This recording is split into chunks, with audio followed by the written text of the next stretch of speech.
ለ3 ወር የጠፋው እጮኛዋ ወደ ቤት ሲመለስ እንደማያውቃት ሆነ። ሲመለስም ከሌላ ሴት ጋር ሆኖ ተመለከተችው። እሷም እጮኛዋን ማን እንደሆነች ጠየቀችው። እሱ ግን በደረሰበት የመኪና አደጋ ማስታወስ እንደማይችልና እሷ እንዳዳነችው ወይም እንዳተረፈችው ነገራት። በቅድሚያ ግን ሰብስክራይብ፣ ላይክ ያድርጉ እንዲሁም የደወል ምልክቷን ይጫኑ።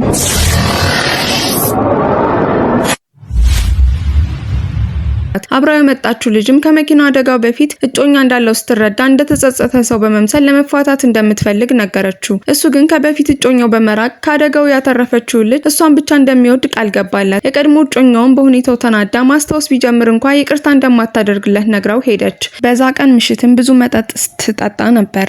ለ3 ዓመታት ያሳለፈችው የፍቅር ህይወት በ3 ወር በሚያውቃት ሴት በመተካቱ ተናደደች። በዛ ሁኔታ ውስጥም እያለች እጮኛዋ ታናሽ ወንድም አገኛት። ልጁም የወንድሙ እጮኛ ስለነበረች እንደሚወዳት ነግሯት አያውቅም። ይሁን እንጂ በመጨረሻም ስሜቱን ለመግለጽ እድሉን አገኘ። ቀጥታም እንድታገባውም ጠየቃት። እሷም ሰክራ ስለነበር ጥያቄውን ተቀበለች። እሱም ይቆጭሽ ይሆናል ብሎ ጠየቃት። እሷ ግን መልሷ ላገባ እፈልጋለሁ ነበር። ከዛም አቅፏት ከባሩ ይዟት ወጣ። ጠዋት ከእንቅልፏ ስትነሳም ከጎኗ ስትመለከተው ደነገጠች። እናም ለምን አብሯት እንዳለ ጠየቀችው። እሱም የጋብቻ ማረጋገጫ ሰርቲፊኬት አውጥቶ ሰጣት። ምሽቱ ላይም የተፈጠረውን አስታወሰች።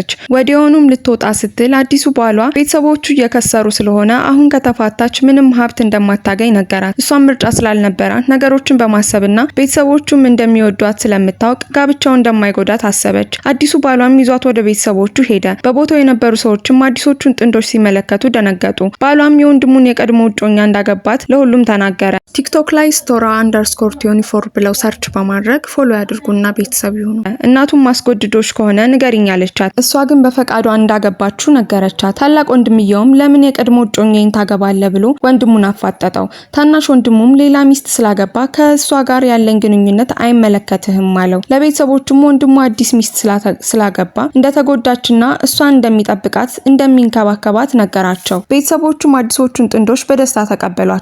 ታላቅ ወንድምየው ግን ውስጡ ተረበሸ። ነገር ግን ምንም ነገር ማድረግ አይችልም ነበር። በዛ ምሽትም ታናሽ ወንድሙ በክፍሉ ሲያልፍ ፎቶ ይዞ ሲመለከት አየው። ምን እያየ እንደሆነም ለማወቅ ወደ ክፍሉ ገባና ጠየቀው። ሲመለከትም የወንድሙንና የአዲሱ ሚስቱን ፎቶ እያየ እንደሆነ ገባው። ታናሽ ወንድምየውም ማስታወስ ይጀምራል ብሎ ፈርቶ ፎቶውን ከእጁ ወሰደበትና ቀዳዶ የሚስቱን ፎቶ ብቻ አስቀረው። የቀድሞ እጮኛውንም ሲመለከት አዲሷ ሚስት ካየች ደስ አይላትም ብሎ ነገረው። ታላቅየው ወንድም ግን ነገሮችን ማስታወስ ስለፈለገ ወንድሙ ከሄደ በኋላ ስለሚስቱ መረጃዎችን ሰርች ማድረግ ጀመረ። እየጨፈረች ያለችበትን ቪዲዮ ሲመለከት በአጋጣሚ ነገሮችን አስታወሰ። ፊልሙ እንዲቀጥል የምትፈልጉ ከሆነና ከወደዳችሁት ኮሜንት ያድርጉ። ሰብስክራይብ፣ ላይክ ያድርጉ እንዲሁም የደወል ምልክቷን ይጫኑ።